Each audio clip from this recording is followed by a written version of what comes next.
For many years, Open Doors has talked about the time when we're ready to travel abroad, to take our passion, knowledge and expertise to people who would otherwise find it difficult to attain effective English language skills. We want to help those who would otherwise be limited by language to achieve their full potential, wherever they are in the world. So on April the 12th, 2015, we found ourselves setting off for our first academic visit to China. Our goal was to make those connections with local communities and organisations in China. We visited 2 cities, staying in 3 different hotels. We visited 4 different universities and spent 5 nights in total in China. 6 people travelled from Plymouth, 3 from Open Doors and another organisation, and it took us 7 days altogether, including travel. Representing Open Doors were Cassie Roberts, Chief Executive, Oriel Butcher, Director of Teacher Training, and Hong Liang, ex-student from Open Doors, and a local resident of the area that we visited in China before she moved to Plymouth. We flew to Guangzhou International Airport. This is situated in the Guangdong province, which is adjacent to Guangxi province, which was the area that we were visiting. Guangxi is known as an autonomous region in China and is home to 12 different ethnic minority groups.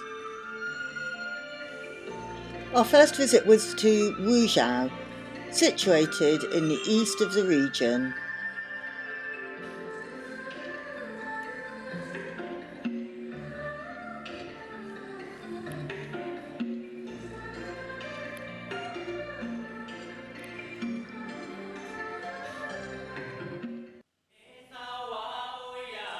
The rivers surprised us as they were empty other than for construction barges carrying materials to building sites.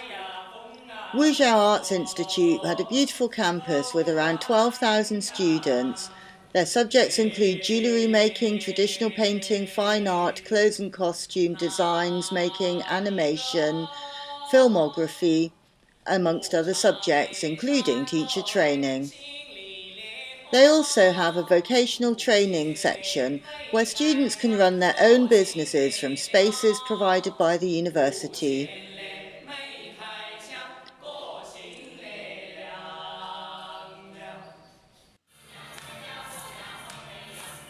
The traditional artwork was stunningly detailed, and we were impressed by the jewellery department on the campus, and they are proud to own the patent to the polishing machines. Formalities were important, and there were many discussions between the heads of the universities, with interpreters to help things along, but once these were over, we were treated like kings. On the first evening, after our banquet, finishing at 10:30 at night on the way back to the hotel to do more work, we were gratified to find groups of people dancing and doing their exercises in groups out on the streets. The following morning we headed to Nanning. Nanning's in the west of the region and is one of the largest cities in that area. It has a population of 7.4 million, nearly the size of London. It is also known as the Green City and felt calm despite the quantities of construction that were going on in every direction. Nanning's also the centre for ASEAN, the Association of Southeast Asian Nations. There's easy access to the economic centres of Hong Kong and Macau, and there's a border with Vietnam. This puts it in a strong position to be at the forefront of China's opening up to the rest of the world. Nanning is also known as the e-bike capital of the world, which helps to contribute to the lack of pollution. A visit to the Traditional Culture Museum allowed us an insight into the architecture of some of the older style buildings normally found in the countryside. Guangxi Art Institute invited us to an evening performance showcasing traditional dances dating back 3,000 years of some of the ethnic minority groups in the region. The music and dance has been passed down from generation to generation and is now meticulously studied at universities in the region. The The Chinese are immensely proud of their history and their traditions, and whilst they want to preserve these and continue passing them down, they're also very keen to continue learning new ways. Guangxi Arts University was founded in 1938 by a well-known Chinese painter. They went out of their way to be friendly and welcoming. They're currently building an entirely new campus on the outskirts of the city, which we were able to visit. They have approximately 15,000 students and over 1,000 faculty staff. Their subjects are wide-ranging but all focus on the arts. We were fascinated by the print workshop and were able to observe a lino print being made by a group of students. We were then each presented with a copy at the end of our visit. For me at least, this has already become a prized possession. It was good to see the traditional instruments, not just behind glass in the area where they were showcased and studied, but also being used and played by the students. The performing arts show that we were privileged to be invited to attend at Guangxi Arts University showcased a number of pieces that a group of students had recently been working on in Thailand, sharing the work of the university. This stunning modern dance class clearly shows the distinction between the traditional work and the modern. They're so good at both. They've got their very own Strictly going on there at the university.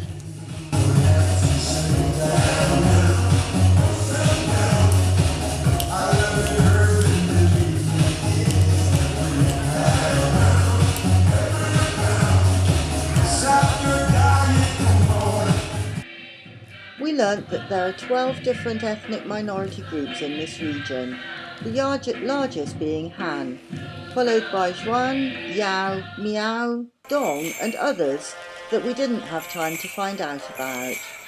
Each group comes with their own traditions, cultures and costumes. It's part of the entry criteria at this university that students should bring their own costumes with them. We loved the simplicity of the staff whereabouts board, showing where everybody was at any given time of day.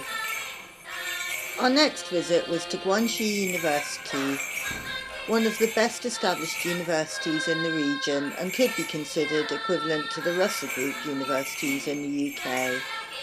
They surprised us by breaking with what we'd previously experienced and getting straight down to business. They're a multi-faculty university and don't have any particular generalisations. They were welcoming and friendly and happy to see some British visitors.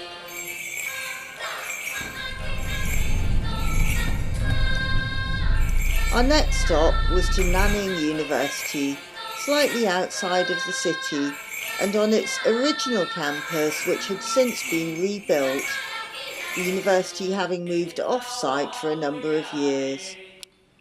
Nanning is also a general university and covers a wide range of subject areas. They're also keen to establish links with us. They have around 12,000 students and this sculpture represents the joining of old and new. The beautiful new campus is represented in a model so that students can find their way around. It's also very helpful for people like us who got lost when we first arrived there. Students and faculty staff alike were delighted to see us there, and more than anything they were immensely proud of Hong, returning student, bringing British visitors with her. We were very interested by the vocational elements incorporated in learning at Nanning University. The facilities were kitted out with everything you needed, from simple but usefully enormous blackboards to model smart homes that could be operated from the train on the way home by your mobile phone. While in Nanning, we visited traditional buildings and got to know about some of the architecture and the traditions of the village people that live in those type of buildings in the countryside. Construction work is everywhere, building is going on an enormous scale. Despite this, it felt calm, relaxed, there was plenty of green and water around. Combined with the easy smiles, good sense of humour, delicious food and incredibly warm welcomes that we received everywhere. We really can't wait to come back to China learn more about the place and its people, as well as helping that some of those students who we met to achieve their dreams, which means being able to speak English well enough to function in the global economy. Some of those students would like to study in the UK, and they need to be able to achieve a certain level to be able to achieve successfully on their programmes. Other students can't afford to come to the UK, and we're interested in how we can help those people to improve their levels of English. Thank you, China. 谢谢。